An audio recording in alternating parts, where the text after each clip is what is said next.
सर्वोत्तम पुरस्कार प्राप्त संस्था ज्योती सहकारी पतसंस्था। ठेवी 315 कोटी, कर्ज 205 कोटी, एकूण व्यवसाय 520 कोटी। सोने तारण कर्ज, लॉकर सुविधा, मोबाईल बँकिंग सुविधा, सुलभ कर्ज वितरण, मोबाईल कलेक्शन आदी सुविधांसह विनम्र व तत्पर सेवा। महाराष्ट्रातील एक अग्रगण्य संस्था ज्योती सहकारी पतसंस्था कोपरगाव। समृद्धी महामार्गावर अपघाताची मालिका सुरूच आहे। कोपरगाव तालुक्यातील चांदे कसारे शिवारात समृद्धी महामार्गावर कारचा भीषण अपघात झाला असून यात 31 वर्षीय चालकाचा दुर्दैवी मृत्यू झाला आहे।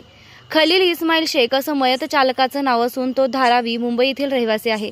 सदर अपघाताबाबत पोलिसांकडून मिळालेल्या माहितीनुसार 31 मार्च 2024 रोजी सायंकाळी 5 वाजेच्या सुमारास मयत इसम खलील इस्माईल शेख हा कार क्रमांक MH01 EE 3654 यानं कोपरगाव तालुक्यातील चांदे कसारे शिवारात समृद्धी महामार्गावरून भरधाव वेगानं जात असताना त्यानं हयगईने परिस्थितीकडे दुर्लक्ष करत समोर चालत असलेल्या अज्ञात वाहनास जोराची धडक दिली होती। त्यात तो गंभीर जखमी होऊन स्वतःच्या मृत्यूस कारणीभूत झाला आहे।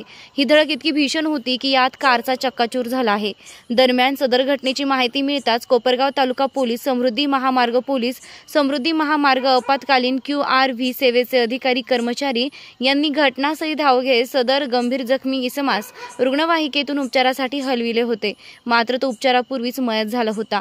सदर अपघातग्रस्त वाहनास पोलिसांनी क्रेनच्या साहाय्याने दूर करत महामार्गावरील वाहतूक सुरळीत केली होती। सदर अपघात प्रकरणी हसनैन अकरम खान राहणार धारावी मुंबई यांच्या फिर्यादीवरून व चौकशी करून 1 एप्रिल 2024 रोजी तालुका पोलिसांनी गुन्हा दाखल केला असून अपघाताचा पुढील तपास पोलीस निरीक्षक संदीप कोळी यांच्या मार्गदर्शनाखाली पोलीस उपनिरीक्षक महेश कुसारे हे करीत आहेत। निर्भीड कोपरगाव न्यूज, योगेश डोके, कोपरगाव।